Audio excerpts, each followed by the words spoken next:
Assalamualaikum warahmatullahi wabarakatuh. Selamat sore dan Waalaikumsalam. selamat datang di Ashogi. Apa saja kutanya Himpunan Onkologi Ginekologi Indonesia. Ashogi merupakan webinar online series yang diselenggarakan oleh Hogi dan menjadi wadah diskusi seputar permasalahan dan kasus-kasus terkait onkologi ginekologi.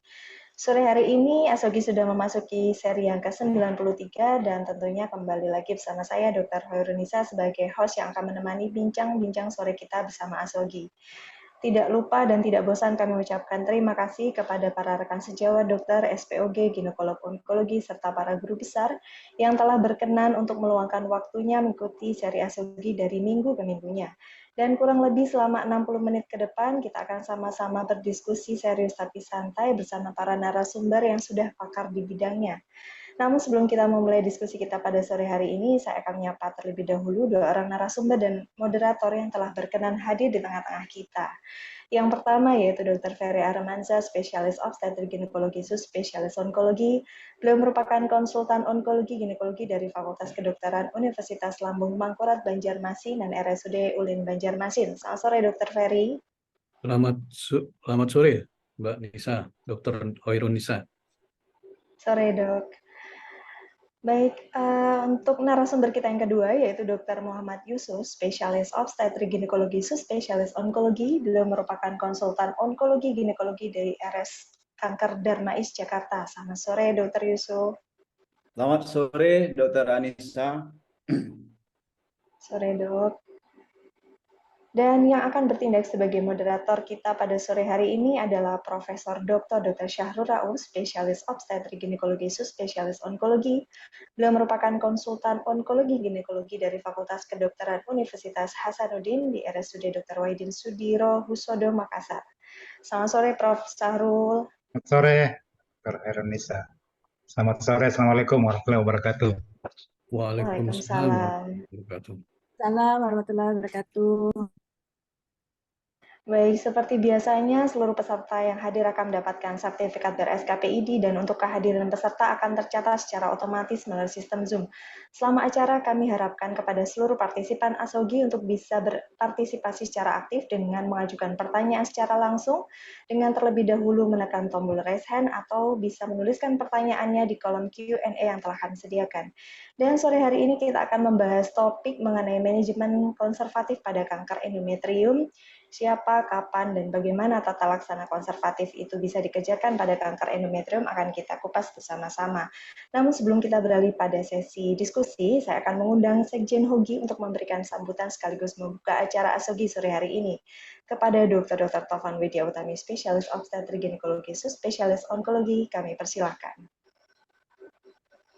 Ya, baik. Terima kasih, Dr. Nisa. Assalamualaikum warahmatullahi wabarakatuh. Salam hormat, salam sehat untuk semua. Di sini hadir semua ya narasumber yang sangat baik ya, pakar di bidangnya saya rasa ya. Prof. Syahrul, saya menyapa dulu Prof. Syahrul. Assalamualaikum, Dr. Tovan. Waalaikumsalam warahmatullahi wabarakatuh, Prof. Tadi saya batuk, Prof. Jadi mau ngomong assalamualaikum, jadi belum bisa. Ya sehat ya, Prof. Syahrul ya. Dr. Ferry. Alhamdulillah. Ya, alhamdulillah, Dr. Ferry, ini abang saya dari Banjarmasin. Assalamualaikum, Dr. Ferry. Waalaikumsalam warahmatullahi wabarakatuh, Dr. Tovan. Sehat selalu. Sehat selalu ya, Dr. Yusuf ya, ini junior saya dari Rumah Sakit Kanker Darmais ya. Ya, Dr. Tovan, Assalamualaikum. Waalaikumsalam warahmatullahi wabarakatuh. Ya, senang rasanya ya walaupun kita bertemu di virtual ya, tapi sepertinya tidak mengurangi ya semangat kita untuk senantiasa untuk sharing ilmu ya. Kemudian ya insya Allah ya bersedekah dalam arti luas ya sedekah ilmu. Jadi saya tidak berpanjang-panjang rasanya. Di sini saya dalam hal kapasitas untuk ini ya mewakili Ketua Umum kita Dr. Brahmana. Salam hormat, salam sehat untuk semuanya. Mohon maaf juga sampai saat ini beliau belum bisa menyapa secara langsung ya. Jadi atas nama pengurus Hogi kami mengucapkan terima kasih banyak, apresiasi setinggi-tingginya kepada para narasumber yang begitu dedicated ya, penuh dengan keikhlasan sepenuh hati untuk sharing ilmu ini ya. Juga dengan peserta tentunya teman-teman SPOG, baik yang onkologi maupun non-onkologi dimanapun berada yang selalu setia ya menantikan acara yang kita banggakan ini ya. Sampai saat ini Alhamdulillah untuk ASOGI seri ke-93 manajemen konservatif kanker endometrium itu sudah tercatat ya registran itu sampai saat ini ada 338 Prof. Syahrul, Dr. Ferry, Dr. Yusuf ya. Alhamdulillah. Yang join Alhamdulillah 173, kita nantikan untuk yang selanjutnya join ya. Jadi untuk nanti kita akan kupas habis ya, tentu manajemen konservatif kanker endometrium ini kita nanti tak kenal maka tak sayang ya, tentunya kita harus juga tahu perkembangan dari video staging yang terbaru tahun 2023 ya, apa isu yang terbaru gitu ya. Kemudian siapa saja sih tadi ya kandidat yang memang kita masih bisa melakukan manajemen konservatif ya pada kanker endometrium. Tentu ya tarik ulurnya adalah jangan sampai kita melakukan manajemen konservatif namun ternyata terjadi hal yang lebih severe ya atau berbahaya kepada pasien kita dan tanpa mencapai tujuan ya fertilitas tentunya ya, dalam arti manajemen konservatif ini tentu pada pasien-pasien masih membutuhkan fungsi fertilitas ya.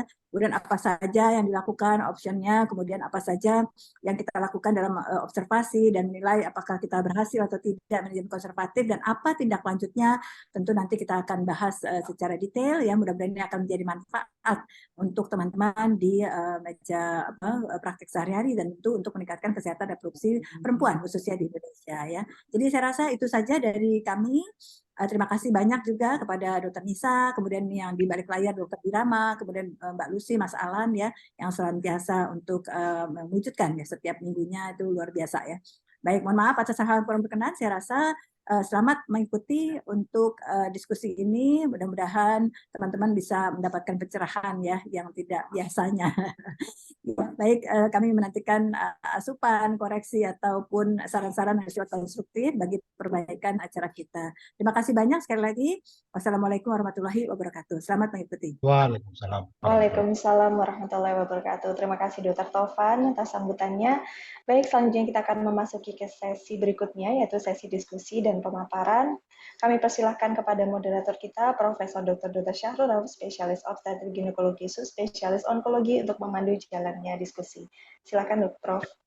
Terima kasih Dr. Hairunisa. Terima kasih Dr. Tovan, Sekjen HOGI. Assalamualaikum warahmatullahi wabarakatuh. Selamat sore para peserta Zoom pada webinar HOGI pada hari ini. Pada kesempatan ini kita akan membicarakan mengenai seputar karsinoma endometrium. Kita ketahui bahwa karsinoma endometrium ini tampaknya insidensinya mulai meningkat ya dok ya di negara kita. Ya, apakah itu berhubungan dengan makanan ataupun hal-hal yang lain yang ada di sekitar kita, tapi yang jelas bahwa kanker ini membutuhkan juga penanganan atau perhatian yang serius dari kita semuanya. Untungnya atau bukan untungnya, tapi bahwa kanker endometrium ini rupanya lebih banyak ditemukan pada stadium-stadium yang masih dini. Ya, tentunya ini hal yang lebih baik tentunya pada saat kita menemukan secara dini sehingga penanganannya juga pun bisa lebih baik dan survival rate dari pasien-pasien ini jauh lebih baik. Itu hal yang lebih baik tentunya bagi kita sebagai pelayan dari kasus-kasus kanker ginekologi. Nah, pada kesempatan ini ada dua pembicara kita. Pertama Dr. Ferry Armansyah, SPOG subspesialis onkologi ginekologi dari Banjarmasin. Kemudian yang kedua ada Dr. Muhammad Yusuf, SPOG subspesialis onkologi ginekologi dari Jakarta, yang akan memberikan kita pencerahan mengenai bagaimana sih sebenarnya penanganan konservatif atau manajemen konservatif daripada kanker endometrium ini, yang mana yang kita bisa tangani secara konservatif. Karena tadi sudah disampaikan oleh Sekjen HOGI, Dr. Tovan, bahwa kita harus hati-hati, sangat hati-hati untuk memberikan penanganan yang konservatif pada kanker endometrium ini. Tapi nanti kita mendengar pembahasan dari kedua pembicara. Oleh karena itu saya sebagai awalnya mungkin Dr. Ferry bisa memberikan presentasi atau hal-hal yang bisa menyangkut mengenai manajemen konservatif ini sebelum kita membahasnya dengan para peserta yang lain. Silakan Dr. Ferry. Terima kasih, Prof. Sahul. Selamat sore, Assalamualaikum warahmatullahi wabarakatuh. Selamat sore, Assalamualaikum warahmatullahi wabarakatuh. Dr. Yusuf juga. Izin saya share Waalaikumsalam. screen ya, Prof. Sedikit aja untuk highlight aja sedikit. Jadi topik kita sore ini adalah manajemen konservatif kanker endometrium. Jadi kalau dulu kita tahu bahwa kanker, begitu ketemu kanker endometrium kan tidak ada cerita langsung HTSOB ya. Jadi termasuk juga stadium 1A, 1B. Nah sekarang karena banyak pilihan, sudah banyak modalitas terapi, diagnostik juga seperti histeroskopi, bukan saja untuk diagnostik, tapi juga untuk terapi, melakukan reseksi dan sebagainya. Juga ada sekarang ada IUD dan apa namanya yang ditambah dengan levonorgestrel dan sebagainya. Nah sekarang tadi sudah disampaikan juga oleh Prof. Sahrul bahwa ternyata pasien kanker endometrium kita nih kok tampak usia muda sudah terkena kanker endometrium, di mana kadang-kadang mereka masih ingin punya anak atau malah belum punya anak sama sekali. Nah, di sini mungkin jadi pilihan kita melakukan manajemen konservatif. Untuk pendahuluan mungkin angka kejadian di sini cukup banyak ya. 2017 di USA 27 per 100.000 kasus, kemudian kematian 5 per 100.000. Pada data 2020 dari WHO ini peringkat ke-14 dengan 7.773 kasus per tahun dengan angka kematian 2.626 kasus per tahun. Di mana usia muda ini kalau kita sebut usia di bawah 40 tahun itu masih usia muda, ini kurang lebih 4% kasus. Jadi sebetulnya tidak begitu banyak, cuman memang mereka-mereka ini harus kita pertimbangkan juga apabila masih ingin menginginkan anak atau masih menginginkan fertility. Nah, ini kurang lebih faktor risiko yang terjadi pada kanker endometrium ini, yaitu bahwa makin meningkatnya usia, kemudian ada paparan estrogen, kemudian tamoxifen, penggunaan tamoxifen, early menarche, late menopause, nulliparity, PCO, dan obesitas, dan sebagainya. Mungkin kita singkat saja ya, jadi karena gejala dan tandanya utama adalah perdarahan pervaginam. Kemudian dan atau perdarahan yang panjang dan lama. Biasanya ini yang paling sering dikeluhkan oleh para wanita dengan endometrium ini. Kemudian ditemukan juga postmenopausal vaginal bleeding, jadi perdarahan pasca menopause. Dan yang lain-lain keluhannya adalah nyeri, kemudian ada keputihan, kemudian ada bercak perdarahan pervaginam, kemudian ada dispareni, kemudian penurunan berat badan, kemudian adanya massa di rongga perut bawah. Nah, ini kita ketahui bahwa ada dua tipe, type 1 dan type 2 pada endometrial cancer, di mana yang type 1 ini adalah tipe endometrioid endometrial carcinoma, EEC, kemudian yang type 2 adalah clear cell carcinoma, kemudian serous endometrial carcinoma. Nah, ini Vigo tadi sudah disampaikan juga oleh Dr. Tovan, ternyata pada 2023 ini berubah lagi staging si endometriumnya, ini agak ribet ya kalau kita lihat. Kalau kita lihat yang dulu hanya 1A, 1B, 1C yang baru yang 2018 kalau tidak salah. Nah, sekarang ternyata 1A ini banyak lagi dibagi berdasarkan biomolekuler dan lain sebagainya. Jadi kalau kita baca ini agak lebih banyak pembagian dari 1A, ini 1A1, 1A2, 1A3 dan sebagainya. Dan ini dibagi lagi berdasarkan molecular finding pada pasien dengan early endometrial cancer, stage 1 dan stage 2. Jadi ada yang kita sebut pulmut endometrial carcinoma, di mana di sini ada penambahan subtipe molekuler, prediksi prognosis yang lebih baik untuk pada yang patogenik pulmutation atau pulmut. Kemudian yang prognosis intermediate pada yang MMRD, mismatch repair deficiency, kemudian microsatellite instability dan no specific molecular prognosis, kemudian yang prognosis buruk adalah yang P5 abnormal P53. Kemudian dari staging yang 2023 ini kita tahu yang update adalah diupdate adalah yang tipe histologinya, kemudian tumor patterns-nya, kemudian klasifikasi molekuler. Jadi bertambah klasifikasi molekuler pada khususnya pada stadium 1A1. Kemudian, nah ini dari guideline NCCN tahun 2023, ini mungkin yang kita pakai ya, karena ini termasuk yang recent, perkembangan yang terbaru dari pengelolaan kanker endometrium secara konservatif, manajemen konservatif, bahwa ada kriteria yang harus kita penuhi semua. Jadi semua harus kita penuhi kriterianya, kurang lebih adalah di mana kita temukan pada histo-PA yang well differentiated, ya, jadi yang grade 1 ini juga waktu dulu juga sudah kita anut ya mungkin ya. Jadi kalau selain dari grade 1 kita tidak boleh melakukan manajemen konservatif.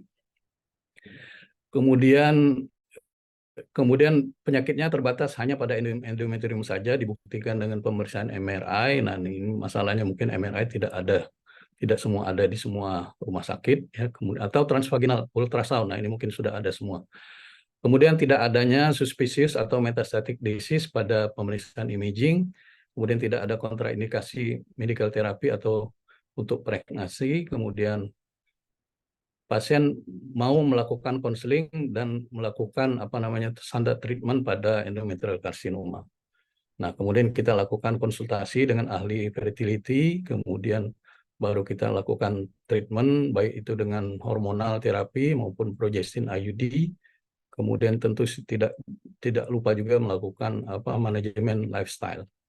Nah, dari sinilah baru kita bertitik tolak apakah pasien tersebut layak untuk mempertahankan uterusnya atau melanjutkan kehamilannya, kemudian atau memang tidak layak, di mana ini kita amati ya. Ini apabila memang dianggap tidak layak, tentu akan kita lakukan surgical staging sebagai gold standard. Nah, ini saya kutip dari Gallo dan kawan-kawan pada 2021 secara skematik mungkin lebih jelas bahwa apabila wanita yang ingin mempertahankan fungsi fertilitasnya, di mana di situ masih ditemukan ovarian reserve yang cukup baik, kemudian dilakukan tindakan ovihysteroskopi untuk mengambil endometrium atau biopsi endometrium. Apabila ditemukan atypical endometrial hyperplasia, ini bisa dilakukan superficial endometrial resection. Tapi apabila ditemukan early endometrial carcinoma, kita lakukan hysteroscopy resection dengan 3 step. Apabila didapatkan tidak ada, itu bukan G1 grade 1 atau ditemukan invasi endometrium, ini tidak layak untuk, bukan merupakan kandidat untuk terapi konservatif, langsung kita lakukan HTSOB. Tapi apabila ya memenuhi kriteria, bisa kita lakukan pemasangan IUD LNG, jadi dengan levonorgestrel IUD. Kemudian dilakukan follow up dengan hysteroscopy biopsi setiap 3 bulan. Apabila negatif, IUD dilepaskan, baru merupakan kandidat yang dibolehkan untuk hamil. Kemudian diteruskan apabila sudah memiliki anak, dianjurkan untuk melakukan surgical staging dengan HTSOB. Apabila tidak terjadi kehamilan, dilanjutkan dengan 6 bulan berikutnya. Apabila ternyata pada biopsi atau hysteroscopy biopsi tadi ditemukan lesi yang positif, itu dianjurkan untuk HTSOB atau hysterektomi. Kalau tidak, itu bisa dilanjutkan sampai 12 bulan atau 1 tahun. Ini mungkin step yang bisa kita kita ambil mungkin ya kalau mau mempertahankan atau melakukan manajemen konservatif pada kanker endometrium stadium awal. Nah, ini hasil penelitian yang sudah dilakukan kurang lebih sebagai berikut. Di sini kalau kita lihat yang complete respon yang cukup baik ini pada penggunaan hysteroscopy resection dan oral progestin, di mana ditemukan 95%. Ini yang hysteroscopy resection pada penelitian Falcon 2017, hysteroscopy resection dilanjutkan dengan oral progestin, kemudian hysteroscopy resection, kemudian IUD LNG. ini mempunyai complete response 96% dengan pregnancy rate sekitar 93%, jadi cukup tinggi. Kemudian juga kalau kita lihat di sini, yang cukup tinggi complete responnya adalah pada 69 CA endometrium dengan 14 EEC dan 55 AEH dilakukan hysteroscopy resection dan LNG US itu kurang lebih pada yang AEH itu 92%, ini complete responnya. Tapi pada yang early endometrial cancer ini sekitar 78%. Nah, pada tahun 2017 dari meta-analisis 28 studi ini didapatkan penggunaan oral progestin complete response kurang lebih 71%, kemudian complete response pada LNG US ini 76% dengan recurrent rates kurang lebih 9%, cukup rendah, dan penggunaan oral progestin dan LNG US dengan complete response 87%. Jadi rata-rata memang di atas 70%, baik itu dengan oral progestin dan gabungan dengan LNG US. Tapi masalahnya progestin oral kita ini di Indonesia kalau kita baca di perpustakaan kan megestrol astat ya, apakah ada atau boleh kita gunakan preparat lain, mungkin nanti ada masukan dari yang lain. Kemudian 2018 data dari peneliti FUN ini menyampaikan bahwa dari meta-analisis dilaporkan complete response 95% pada RH dan OP, kemudian 76% pada OP, kemudian 72% pada LNG US. Jadi simpulan yang dapat kami sampaikan bahwa tindakan melakukan konservasi uterus adalah salah satu pilihan pada wanita muda dengan CA endometrium stadium awal dan grade 1. Apabila target telah tercapai dengan anak cukup, dapat melanjutkan dengan gold standar berupa surgical staging. Peran hysteroscopy reseksi tumor atau kombinasi dengan progestin LNG US masih diteliti. Dilakukan rutin follow-up setiap 3 bulan. Ini adalah wajib dilaksanakan untuk terapi konservatif. Itu saja Prof yang dapat kami sampaikan, mudah-mudahan bermanfaat bagi kita semua, jadi mungkin bisa ditambahkan oleh Dr. Yusuf. Terima kasih banyak. Assalamualaikum warahmatullahi wabarakatuh. Terima kasih Dr. Ferry telah memberikan kita bahan-bahan untuk diskusi ya. Jadi memang kalau kita perhatikan kanker endometrium ini ya cukup rumit juga kalaupun ingin mempertahankan fungsi reproduksi, karena kita tahu bahwa pemeriksaan betul-betul harus lengkap, harus benar-benar ditelaah dengan beberapa pemeriksaan sehingga kita mendapatkan kondisi yang memang cocok untuk mendapatkan konservatif terapi ya. Tapi selanjutnya kita mendengar kembali Dr. Muhammad Yusuf, mungkin ada hal yang perlu ditekankan kembali bagaimana kita menangani secara konservatif kanker endometrium ini. Silakan Dr. Yusuf. Baik, Prof. Terima kasih, Prof. Juga saya nyapa Dr. Tovan di sini sebagai sekjen dan Dr. Ferry sebagai narasumber. Izin saya ingin share screen, Prof. Assalamualaikum, Dr. Yusuf. Iya, Dr. Tovan. Jadi mungkin apa yang ingin saya sampaikan sebagian sih sebagian sudah disampaikan oleh Dr. Ferry ya. Tapi saya ingin menambahkan beberapa mungkin yang akan mungkin menjadi hasanah baru bagi teman-teman sekalian yang mau mengikuti atau join di Zoom kali ini. Apakah screen saya sudah terlihat, Prof. Sahrul? Sudah jelas sekali Dr. Yusuf. Terima kasih, Prof. Silakan. Oke, saya ingin menambahkan bagaimana tata laksana konservatif dari kanker endometrium ini.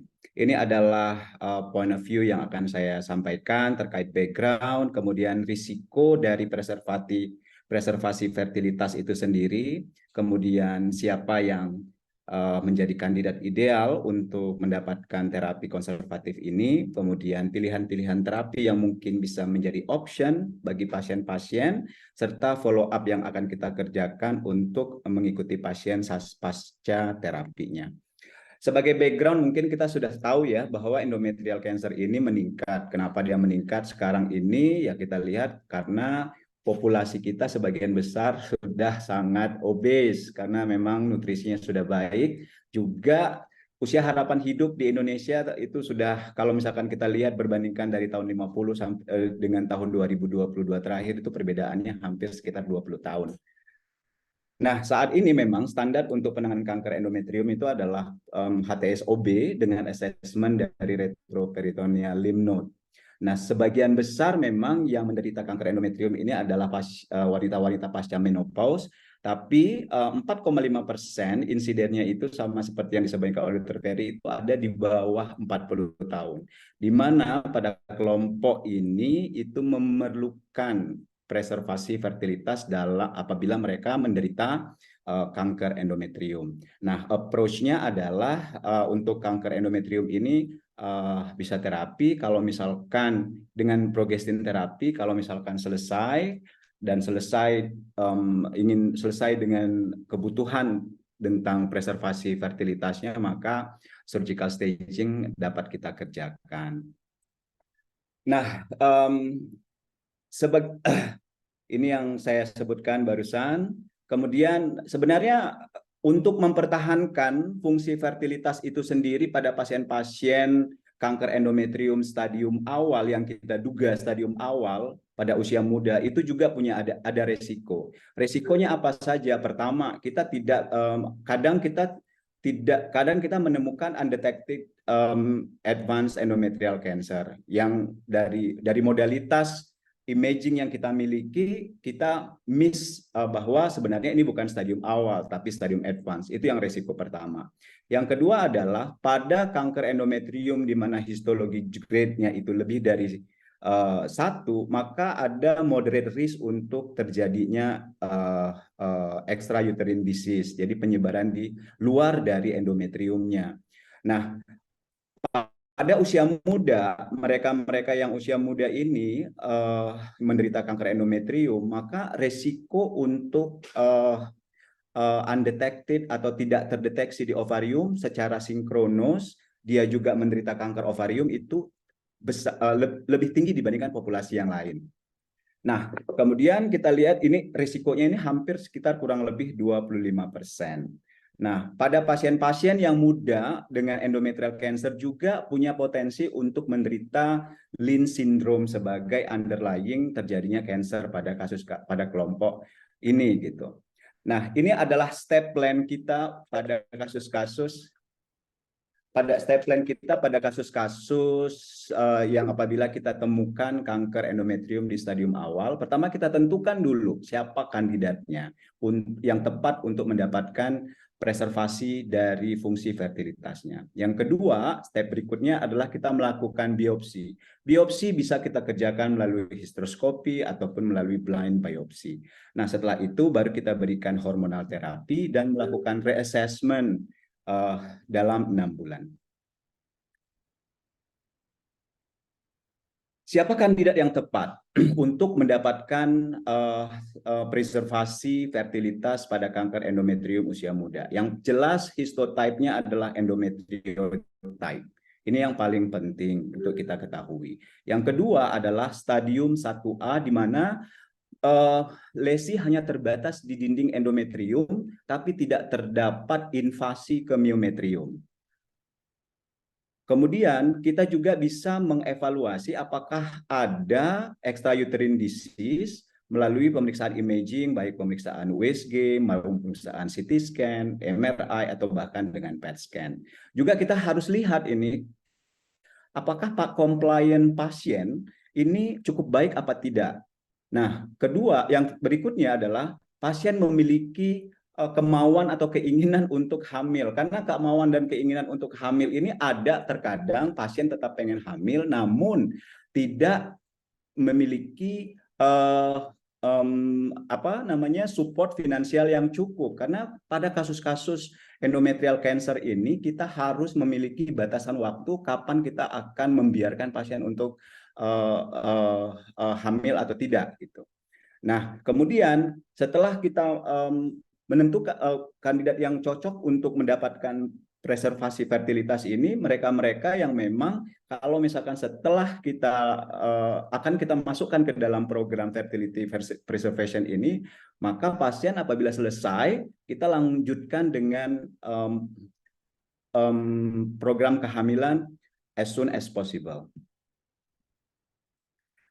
Nah, yang pertama adalah kita explore apakah ini masuk, kita akan mempredik apakah pasien ini akan berespon dengan progestin yang diterapi apa tidak. Karena progestin ini akan berespon positif apabila pada pasien-pasien yang usia kurang dari 40 tahun, kemudian stadium 1A dengan grade 1.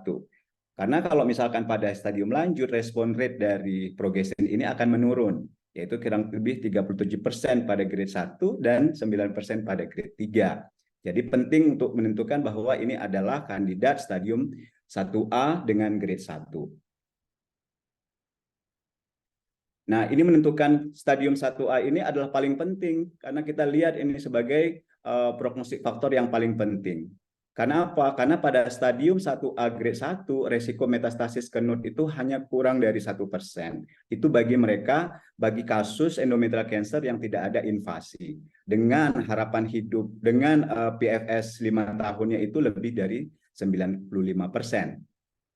Nah, hanya stadium 1A grade 1 yang memang memiliki chance yang tinggi untuk berespon terhadap progestin dan mereka yang memiliki stadium yang tinggi itu akan memiliki risiko yang tinggi untuk gagal dalam pemberian progestin.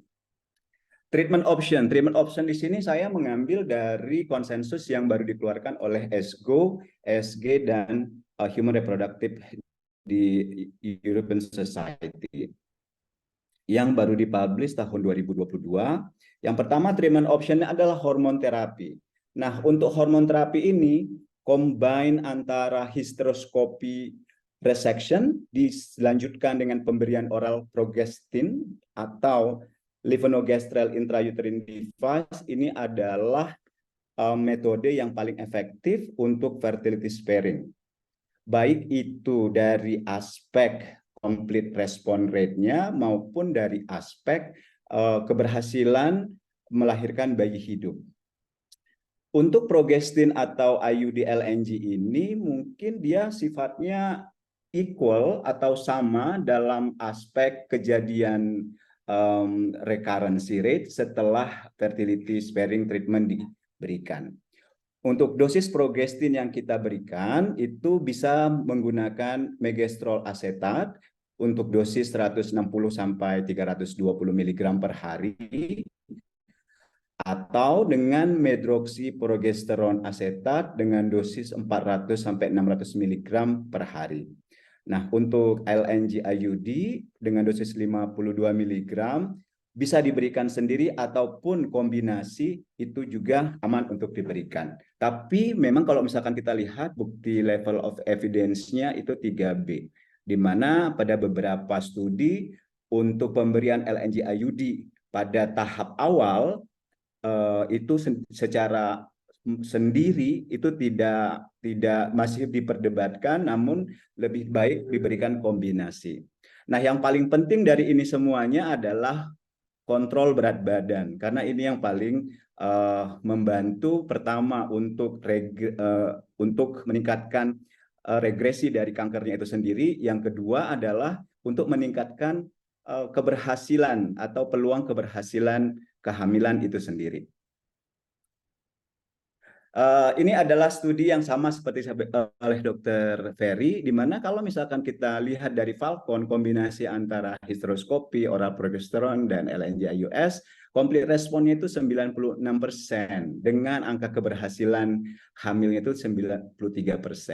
Kemudian juga kita lihat di sini pada studi yang lain, yang Paulino dengan kombinasi antara hysteroscopy plus LNG itu dengan complete response rate-nya hampir 92%, dengan pregnancy rate-nya di sini bahkan lebih kecil. Tapi kalau misalkan keberhasilan untuk mengobati, menangani endometrial cancer-nya sangat tinggi dengan kombinasi antara hysteroscopy reseksi dan kombinasi oral progestin dan LNG.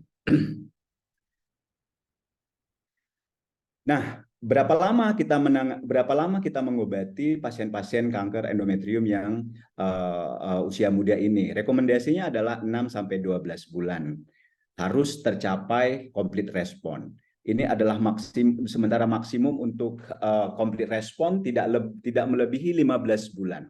Nah, apabila tidak dalam 6 bulan pertama tidak diperoleh complete respon, maka untuk melanjutkan terapi lebih dari 6 bulan ini memerlukan diskusi yang lebih dalam dan tidak bisa disamakan secara keseluruhan, tapi kita akan lihat case by case. Mungkin kita akan lihat bagaimana compliant pasien, kemudian bagaimana compliant pasien untuk menurunkan berat badan, itu penting sekali. Jadi kita tidak bisa sama rata menganggap bahwa ini bisa lebih dari 6 bulan.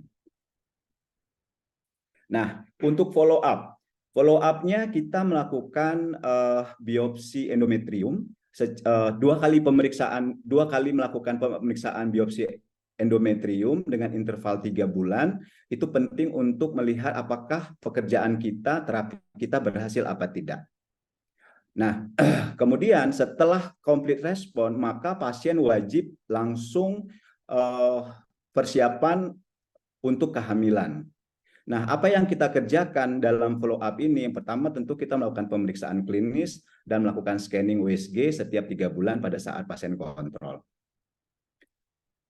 Nah, untuk melakukan selama follow up setiap interval 3 bulan kita harus melakukan evaluasi untuk melihat respon dari progestin terhadap endometrium itu sendiri terkait apakah ada cancer atau tidak, apakah sudah regresi ke hiperplasia atau tidak. Planning metode yang paling direkomendasikan untuk mengevaluasi itu adalah dengan hysteroscopy, karena kita bisa melihat secara visual dan direct. Nah, kapan kita melakukan operasi? Kita melakukan operasi pada mereka yang memang gagal respon untuk terapi yang kita berikan, atau pasien tidak bisa hamil, atau bahkan sudah ada recurrence. Nah, bagi pasien-pasien yang memang betul-betul atau sangat ingin mempertahankan fertilitasnya pada kasus seperti ini, maka second conservative approach masih diperkenankan, tapi case by case, tidak secara general.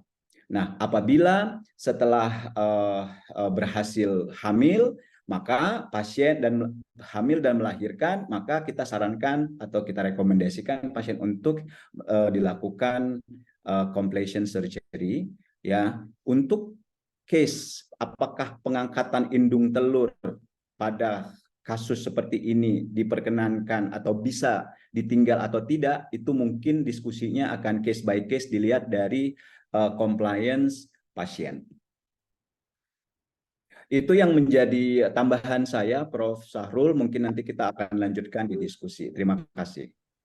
Terima kasih, Dr. Yusuf. Saya kira tadi sudah melengkapi ya apa yang kita sebagai pengantar ya untuk diskusi mengenai manajemen konservatif dari kanker endometrium ini.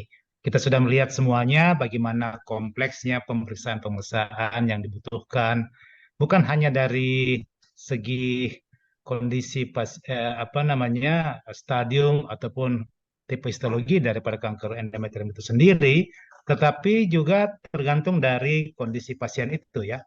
Apakah pasien memang menginginkan fungsi reproduksi setelah diterapi atau selanjutnya bagaimana gitu.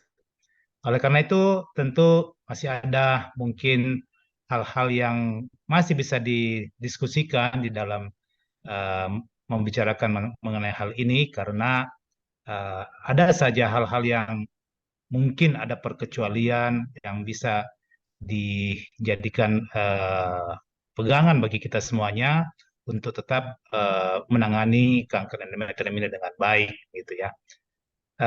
Oleh karena itu saya persilakan kepada para peserta untuk memberikan pertanyaan ataupun masukan kepada forum diskusi ini. Silakan.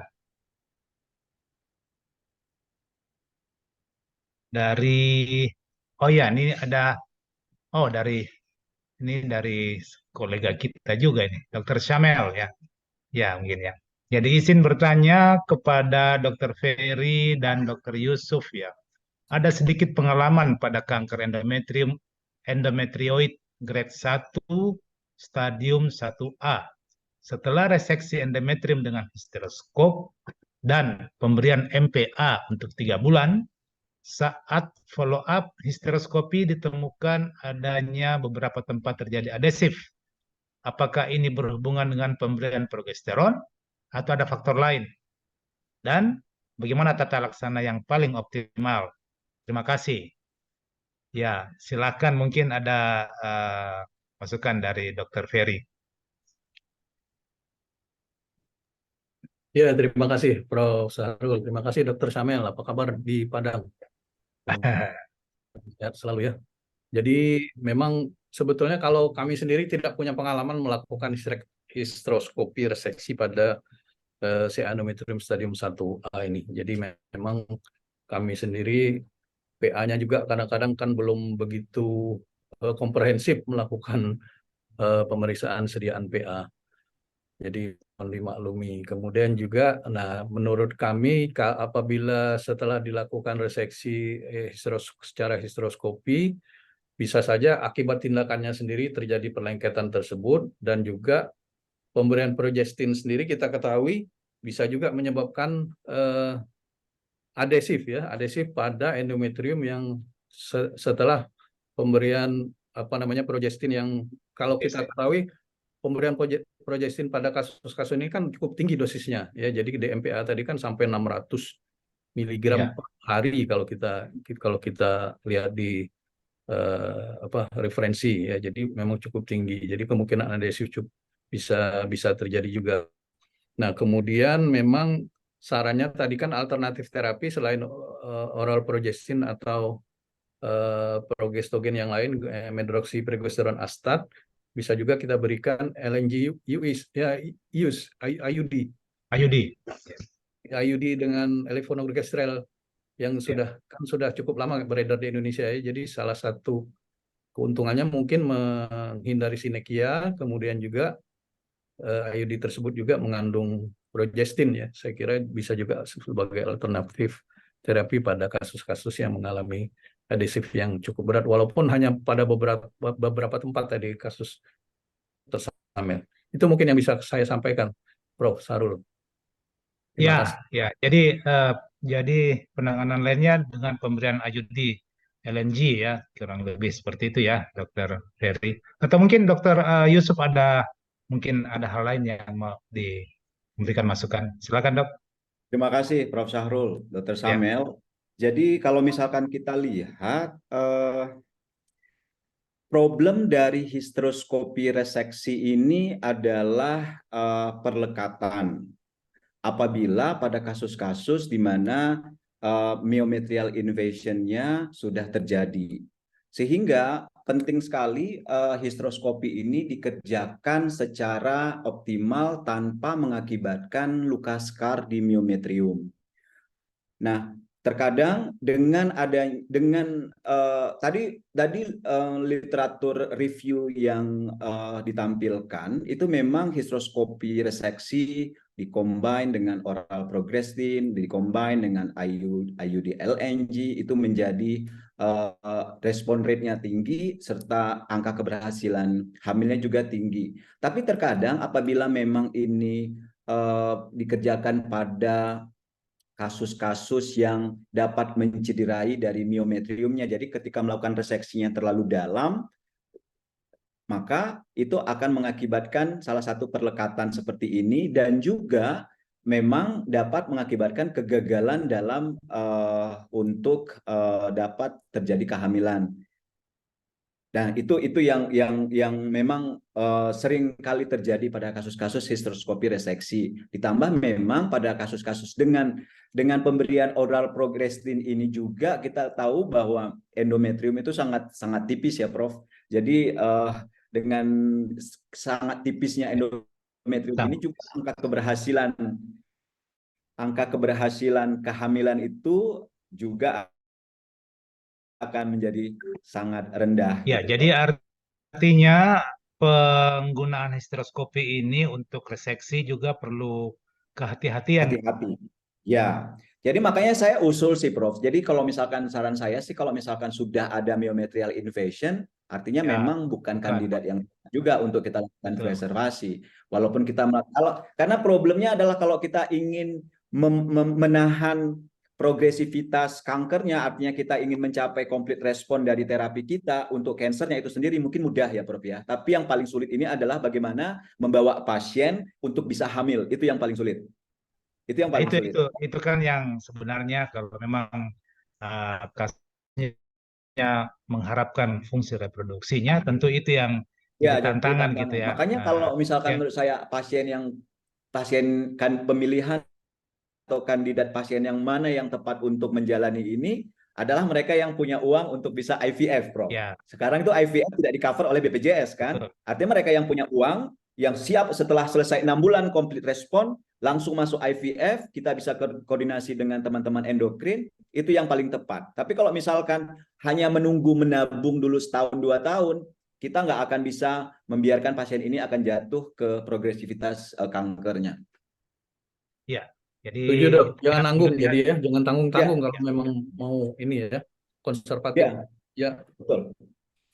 ya. Jadi pemilihan kandidat yang benar-benar cocok, baru dari segi histologi maupun dari segi pasiennya sendiri gitu ya dok ya. Ya. Kita lanjutkan terapi. Oke, kemudian ada lagi dari Dr. Setio Teguh Waluyo. Assalamualaikum warahmatullahi wabarakatuh. Selamat sore Prof. Dokter, saya izin bertanya, setelah complete response, berapa lama bisa ditunggu sampai terjadi kehamilan? Apakah ada rentang waktu tertentu yang direkomendasikan? Ya, silakan, mungkin Dokter Yusuf dulu lah. Ya, Ganti. terima kasih Dokter Setio. Jadi sebenarnya untuk menunggu kapan terjadi kehamilan itu kita hanya membatasin sampai 12 bulan. Dari 6 bulan pasca complete respon. Apabila lebih dari 12 bulan saat dari mulai terapi awal sampai 6 bulan complete respon, kemudian 6 bulan kita tunggu, makanya pada kasus-kasus endometrial cancer yang dipreservasi ini kita tidak mengharapkan namanya natural conception. Natural conception tidak kita harapkan. Kenapa? Pasti akan sulit untuk natural conception. Pasien yang rata-rata datang ke kita dengan endometrial cancer ini obese. Pasien yang datang kepada kita yang dengan endometrial cancer ini resisten insulin. Pasien yang datang dengan kita dengan endometrial cancer ini PCO. Artinya kita tidak ada pilihan untuk tidak melakukan ART di sini. Jadi pilihan yang paling utama adalah kita melakukan IVF. Seperti yang saya bilang tadi, kita nggak bisa menunggu lagi di sini. Makanya pasien kanker harus kita treat sebagai pasien kanker. Jangan kita kalahkan kanker itu dengan alasan yang lain. Apabila pasien kanker kita mengakomodasi untuk tujuan yang lain, berarti kita berikan batasan di mana kita tidak memberikan bahaya kepada pasien itu sendiri terkait dengan hidupnya gitu. Karena cancer ini sendiri, once dia relapse, itu adalah milestone kita untuk sulit mengobati. Yang tadi penelitian yang tadi Dokter Yusuf ya, ada dari Falcon atau siapa ya? Dari Falcon, Prof. Ya, itu ada kehamilan 93% kurang lebih. Itu Ya. natural conception atau Enggak, itu IVF. IVF, Prof. IVF ya. Oke. Mungkin Dokter Ferry ada tambahan, Dok? ya sedikit mungkin menambahkan ya tadi dari Dr. Yusuf, saya kira sudah cukup lengkap. Jadi kalau setelah melakukan hysteroskopi reseksi kan kita biasanya melakukan pemasangan LNG US dengan follow up setiap 3 bulan. Jadi 3 bulan, 2 kali 3 bulan, 6 bulan. Jadi as soon as possible tadi sudah disampaikan juga bahwa boleh hamil. Nah tentu memang hamil di sini tentu dengan tim fertility saya kira ya. Jadi tidak bisa tadi sudah disampaikan juga bahwa hanya mengharapkan kehamilan secara alami. Jadi di guideline dari NCCN 2023 juga bahwa syarat utama itu adalah selain kriteria histologi dan lain sebagainya juga bahwa kalau seorang memang menginginkan hamil juga harus disiapkan tim untuk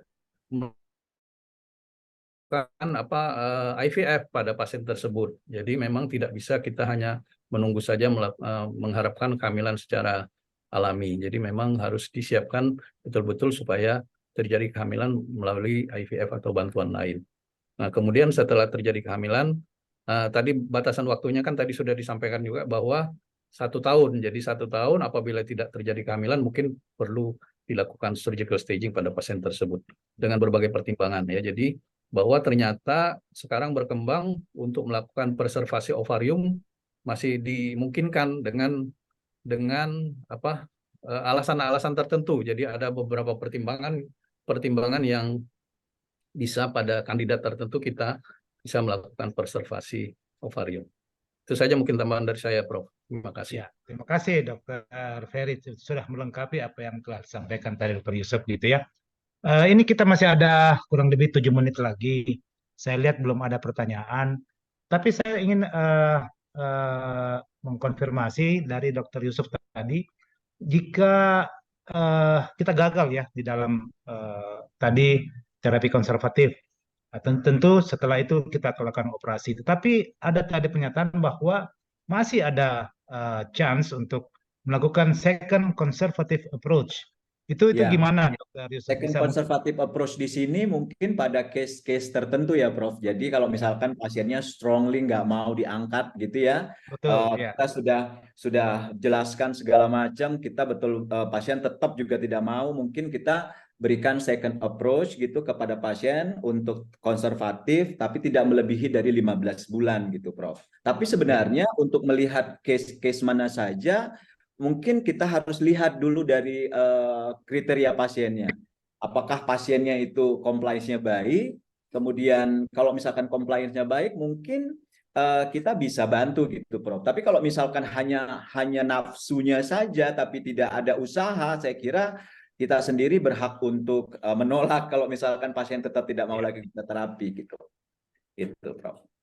Ya, tentu itu hal yang perlu Yang ingin saya tambahkan satu ya, lagi, silakan. Prof, di sini melihat perkembangan dari pemeriksaan molekular patologi di endometrial cancer sesuai dengan Vigo staging terbaru itu, memang penting juga kita untuk melakukan pemeriksaan molekular patologi seperti polemute-nya itu ada apa tidak, Prof, gitu.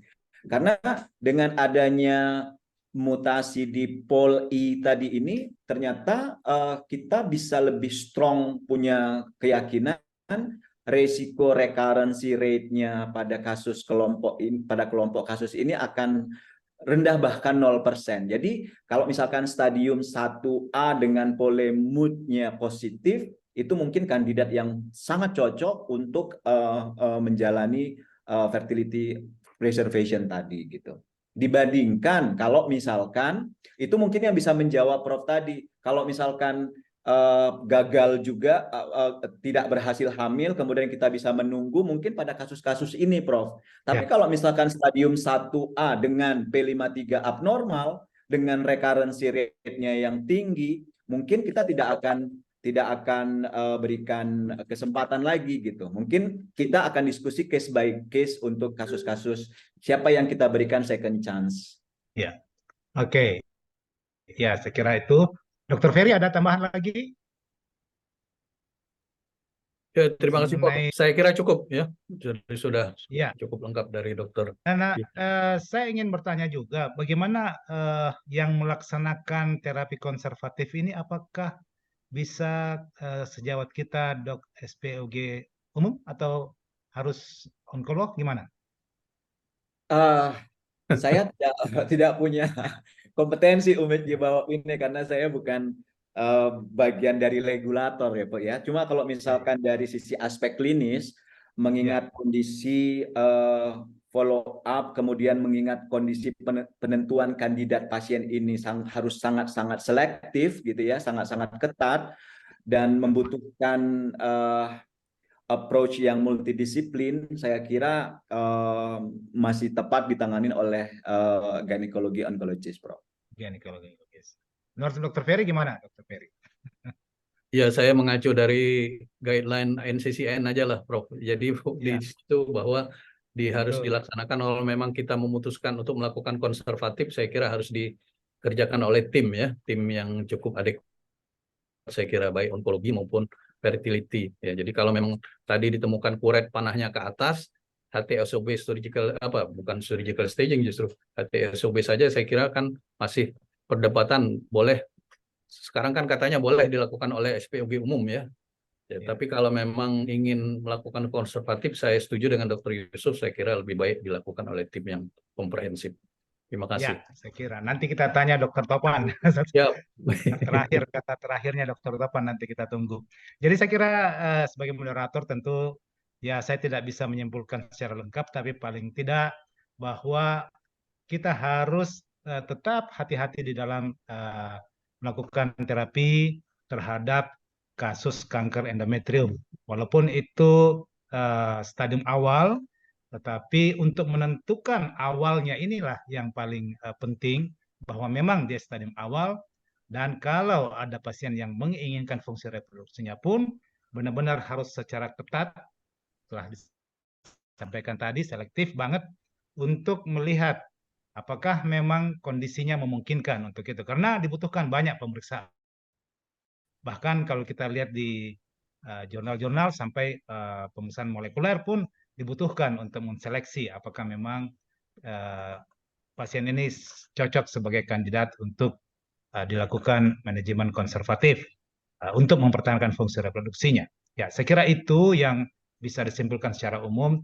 Saya kira terima kasih kepada seluruh pembicara. Selanjutnya saya serahkan kepada moderator MC untuk MC ya untuk selanjutnya. Terima kasih. Assalamualaikum warahmatullahi wabarakatuh. Terima kasih, Prof. Waalaikumsalam warahmatullahi wabarakatuh. Terima kasih banyak, Prof. Kami ucapkan pada seluruh narasumber dan juga moderator, Dr. Yusuf, Dr. Ferry, Prof. Sahrul, juga Dr. Tovan. Memang kalau dari diskusi, manajemen konservatif pada kanker endometrium itu bisa dilakukan pada pasien yang khususnya dengan usia muda dan membutuhkan fertility sparing. Tapi pada kasus di mana ditemukan jenis tertentu yaitu endometrioid, stadium 1, grade 1, terbatas pada endometrium, dan follow-up-nya pun juga dilakukan cukup ketat setiap 3 bulan sekali dan harus diikuti segera dengan program hamil begitu ya. Baik, 1 jam kita sudah berdiskusi sampai kita di akhir acara. Semoga diskusi kita membawa banyak manfaat dan terima kasih atas seluruh perhatian dan atensi para peserta ASHOGI. Dan saya tidak bosan-bosan untuk menyampaikan kembali upcoming event HOGI di bulan Desember nanti. Second INASGO Scientific Meeting, di mana kita akan mengadakan di tanggal 9 sampai 12 Desember, tanggal 9 dan tanggal 10 kita ada simposiumnya, kemudian tanggal 11 dan tanggal 12 kita ada workshop gynecologic surgery dan lesi prakanker, di mana kita juga akan mengundang 3 orang international speaker, Dr. Josek M dari Singapura, Prof. Nao Suzuki dari Jepang, dan Prof. Nicoletta Colombo dari Italia. Dan untuk registrasi bisa diakses lebih lanjut melalui www.inasmit.com atau bisa scan barcode berikut. Kita juga membuka kesempatan untuk paper dan video competition. Baik, jangan lupa untuk kembali mengikuti seri ASHOGI di seri ke-94 hari Rabu tanggal 25 Oktober 2023 pukul 15.30 waktu Indonesia bagian Barat dengan tema operasi pada kanker endometrium. Sampai jumpa di ASHOGI seri berikutnya. Kami undur diri. Wassalamualaikum warahmatullahi wabarakatuh. Terima kasih, Prof. Dokter. Terima kasih. Sehat-sehat selalu. Terima kasih.